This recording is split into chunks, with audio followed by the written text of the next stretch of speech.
बहुत सारा ऐसा गायक कलाकार बड़े जो छुप जाले और बहुत सारा जो गायक कलाकार बड़े वो छुप जाले। कई लोग तो मेहनत कैले से डरे भाग जाला कि भैया हमके मेहनत नहीं क्या करे के एक ही गाना गायब स्टार बन जाए, दुई गाना गायब स्टार बन जाए, तो ये तो भैया इम्पॉसिबल है। तो ताओ जन्म जाओ सनम हो जाए, जाओ सनम जाओ सनम। लेकिन आपके अगर अच्छा कलाकार और सच्चा कलाकार और टिकाऊ कलाकार बने के बाद तो धीरे धीरे मेहनत करी, सीढ़ी बाई सीढ़ी चढ़ी और जरूर आपकी रिस्पॉन्स मिली। जीवन में हर चीज़ हासिल हुई जो ना आप सोच के रख ले बानी। तो आपके बता दी कि आप बिल्कुल भी घबराई नहीं, दिल से मेहनत करी और खूब आगे बढ़ी। और आपके बता दी कि अभी कल्याण वाला ब्रांच पर बनी। राहुल भैया हमेशा मुलाकात होता रहा, बैठा भैया पर राहुल भैया से हमारी हमेशा मुलाकात होती है। काफ़ी अच्छे और दिलदार आदमी है। अभी तो भाई 4 व्हीलर ले बना, इनकर गाड़ी आ गई बा 4 पहिया। जैसे ही अपन काम धंधा करे ले और काफ़ी बढ़िया इनका परिवार बा, घर बा, सब लोग बहुत अच्छे हैं, ये भी बहुत अच्छे हैं और माता रानी ऐसे ही आगे बढ़ाते रहे इनको। देखिए होता क्या है, हमने के मुंबई में जब आओ नहीं भैया तो कुछ ना लेके आओ नहीं घर से यार। 500 रुपया मिल गई हुआ बहुत बड़ी बात बा। कौन होगा टिकट करा के चालू में भाग के आओ।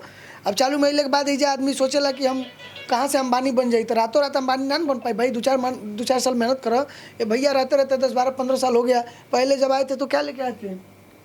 330 रुपये का टिकट। 330 रुपये का। मैं 500 रुपये ज़्यादा बोल दिया भाई, गड़बड़ हो गया। 195 का टिकट था, 40 रुपया रिक्शा भाड़ा। अच्छा उस समय जब ये आया था मतलब 2010 में मुंबई में, तभी 195 रुपये का टिकट था। हाँ, वो भी जर्नल से आया था भाई, बैग सर पे लेके खड़े हो गए। आप कभी सोचे थे कि मुंबई जैसे शहर में रह करके मैं 4 व्हीलर ले लूंगा, 4 व्हीलर चलूंगा, अब मेरा खुद का बिजनेस होगा, व्यापार? नहीं, जब मैं आया था मेरे को पर डे का 30 रुपये मिलता था पगार और 10 रुपये नाश्ता मिलता था, 12 घंटे ड्यूटी, इतना। और बोलता था तो सेठ बोलता था कि पहले काम सीखो उसके बाद पगार बढ़ाएंगे। बताइए, देखिए क्या बोल रहा है सेठ। पगार और ये सही बोल रहा है सेठ, जो बोल रहा था वो सही बोल रहा था कि पहले काम सीख, पगार का टेंशन मत ले। जब सीख जाएगा तो तू कारीगर बन जाएगा और कारीगर में पगार का कोई चिंता ही नहीं। 30 रुपया से 160 रुपया कर। पहले आप क्या काम करते थे राहुल भाई? पहले मतलब कंपनी में काम करता था, पहले उधर दिल्ली में था, जूताई कंपनी में काम करता था। 1 साल पहले 6 महीना काम किया, उसके बाद आ गया मुंबई। हाँ, मुंबई आ गया, फिर मुंबई सीधा सब्जी का ही काम किया और जब से अभी तक सब्जी का ही काम कर रहे हैं। बहुत सारा ऐसा भाई बने जो उनका धंधा हुई कि फ्रूट्स बेचेला, कि वेजिटेबल बेचेला। तो इन भाई के वेजिटेबल के धंधा मतलब बिजनेस बा कि बाहर से मतलब दूर दूर से थोक माल लेके आए फिर बेचे ले, इनका गाड़ी भी बांटे। और हम भी भैया भाजी के ही धंधा के लिए बनी। जब स्टार्टिंग में माइल बनी मुंबई तो पापा के साथ हम भी भाजी बेचले बनी। काफ़ी सारा मेहनत भइल बा, स्ट्रगल भइल बा। ये सब बतावे वाली चीज़ ना बाटे। और जब भी आगे बढ़ेला भाई ध्यान रखिए, ओकरा पीछे बड़ी संघर्ष हुई। आदमी जाने ला ना सिर्फ देखेला कि फलाना के 5 गो स्टूडियो हो गई, फलाना के 5 गो गाड़ी हो गई, फलाना का 5 गो ये हो गया, 10 गो ये हो गया, फलाना इतना आगे बढ़ गया, खेसारी इतना आगे बढ़ गया। नहीं, उसके पीछे उसका संघर्ष है, उसका मेहनत है। तो आप लोग भी बिना मेहनत का कोई कुछ नहीं पा सकता मेरे दोस्त। मेहनत करिए और एकदम दिलो जान से करिए, सब चीज़ आपके अंदर है और आप कर सकते हैं और आप सब चीज़ के मालिक बनेंगे। इस चीज़ का ध्यान रखिए। तो गायकी कैसे भैया अपने अंदर पैदा भइल, गायक कैसे तू बनला, काहे ना दूसर कुछ बनला? अरे गायक भैया गुनगुनाते रहते थे, सोचते रहते थे कि यार भैया सब गाते गाते गाते गाना, हम एक दिन ट्राई करी। तो फिर गए साथ में, एक हमारे जो हैं बाल गोविंद बंजारा जी, उनके साथ में गए तो हारमोनियम पे बैठाए। तो एक पवन जी का गाना था तो गुनगुनाए थे हम लोग हारमोनियम पे कि असुर के अंश आदमी में शक्तिशाली बा, यही हारमोनियम पे गुनगुनाए थे हम लोग। तो फिर थोड़ा बोले नहीं यार बाबू आपका आवाज़ अच्छा है, एक काम कीजिए आप केबिन में तो हम लोग केबिन में गए, तभी हमको खड़ा किया। हमको मतलब लगाने का ढंग भी नहीं था कि कैसे लगाएं, कहाँ गाएं, कैसा घबरा रहे थे। पहली बार ऐसे मैं सब समझाता रहता हूँ। बोले नहीं बाबू आप गाइए, बिंदास गाइए, घबराइए मत। तो फिर गाए वहाँ, वो लोग हमारी आवाज़ चेक करे और बाबू आप एक एल्बम बनाइए, 8 गाने का एल्बम। मैं बोला बजट कितना रहेगा? बोले 1 लाख रुपया। बोले 1 लाख रुपया? तो अरे बाप रे, मेरे पास 1 लाख रुपया तो नहीं है। तो एक काम कीजिए आप 20-20 हज़ार करके दीजिए। तो फिर उनको मैं 20-20 हज़ार करके 80,000 रुपया दिया। 8 गाने का 80,000 दिया। मैं बोला भैया मेरे पास 80 तक हुआ है, आप कर दीजिए। तो बोले ठीक है। और वो टाइम पे तो काम ऐसा था कि कुछ पूछो मत, आज के काम के आगे आधा काम नहीं था। आधा काम नहीं था बिल्कुल। उस समय उतना ज़्यादा जो है कि हाँ, लड़का लड़की नचाते, वहाँ 6 लोगों को नचा दिया। सच में ऐसा मेरे साथ हुआ है। ये मुंबई में पहचान, अरे भैया पहचाना, पर ये इंडस्ट्री के बारे में मतलब जानकारी नहीं था, कितना क्या खर्चा लगता है, कहाँ कितना कैसा होता है। काम किए साथ में सब कुछ। और वो टाइम पे व्यू गया 16,000 17,000। अच्छा गया था गाना। और देखे तो भैया पूछे, बोले नहीं नहीं टेंशन मत लीजिए, अच्छा गाना होगा, ये हो गया हो गया। और वो लोग पैसा भी कमा रहे हमारे गाने से, पर हमको कुछ नहीं मिला अभी तक। कुछ भी नहीं मिला अभी तक। और बाकी भैया फिर देखते रहे, देखते फिर करते रहे।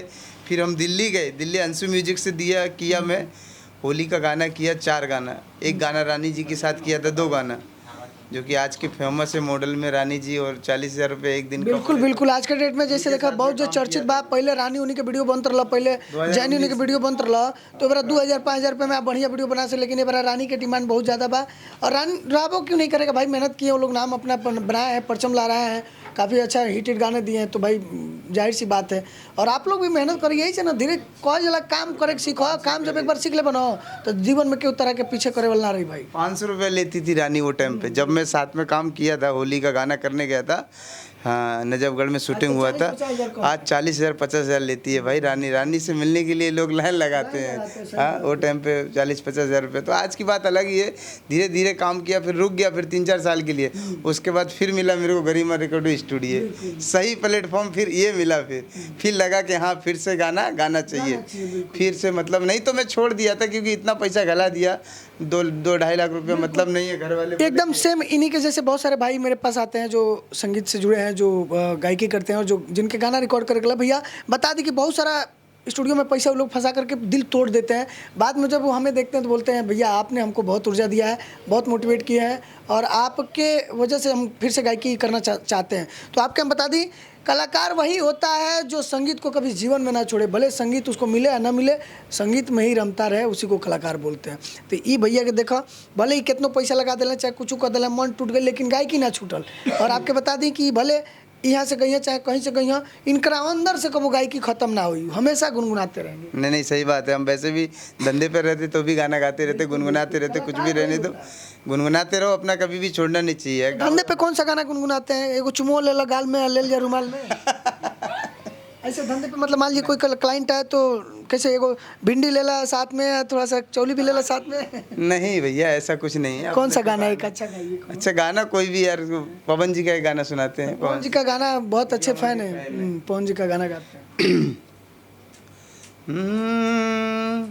शायद तुहरा ई पता नहीं खे, शायद तुहरा ई पता नहीं खे, का कसूर भइल बा अखिया से, शायद तोहरा ई पता नहीं खे, का कसूर भइल बा अखिया से, शायद तोहरा ई पता नहीं खे, का कसूर भइल बा अखिया से, दिन रात कटे ना अब निंदिया, बड़ी दूर भइल बा अखिया से, शायद तोहरा। क्या बात है, क्या बात है, सुपर, लाजवाब, बहुत बढ़िया, बहुत बढ़िया। आप सब सुन सकते होंगे इनकी गायकी कितना प्यारा है। तो इंसान कोनो भी काम करके भैया संगीत से लगाव रख सकेला, ये अपन धंधा कर ले, बिजनेस कर ले, चाहे मान लीजिए हम अपना कोई भी काम करते हैं, लेकिन गाते बहुत लाजवाब है और कोई जवाब नहीं है।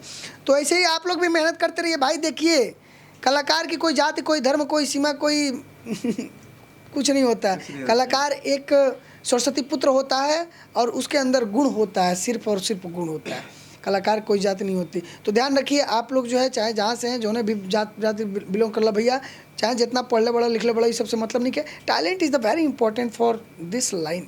तो मेहनत करो, बुंदेली गाना आइए जो कि हमारे गांव, हमारा डिस्ट्रिक्ट, हमारा राज्य, मतलब जो जहाँ का है वहाँ का हमारा जो फेमस है आजकल चल रहा है मस्त एकदम बुंदेली गाना, जो कि सिंगर है नन्ना भैया जी, उनका गाना सुनाना चाहते हैं हम। दिन कलयुग के अब आने लगे, मतलब जो दिख रहा है आजकल, जेठ बहू ससुर ये सब जो दिखा रहे हैं आजकल, वही हमारे में मतलब गाया है नन्ना भैया जी ने, कि दिन कलयुग के अब आने लगे, जब से जेठ बहू बुले आने लगे, दिन कलयुग के अब आने लगे, जब जेठ बहू बुले आने लगे। और जो है हमारा बुंदेली गाना भाई एकदम अलग ही लगता है सुनने को। भैया भी सुने थे पहली बार, तो हमारा भी बुंदेली गाना एक आने वाला है भैया जल्दी से जल्द। तनिष्का राहुल राजा ऑफिशियल पे, और उसका वीडियो करने का है, ऑडियो हमारा रिकॉर्डिंग हो चुका है।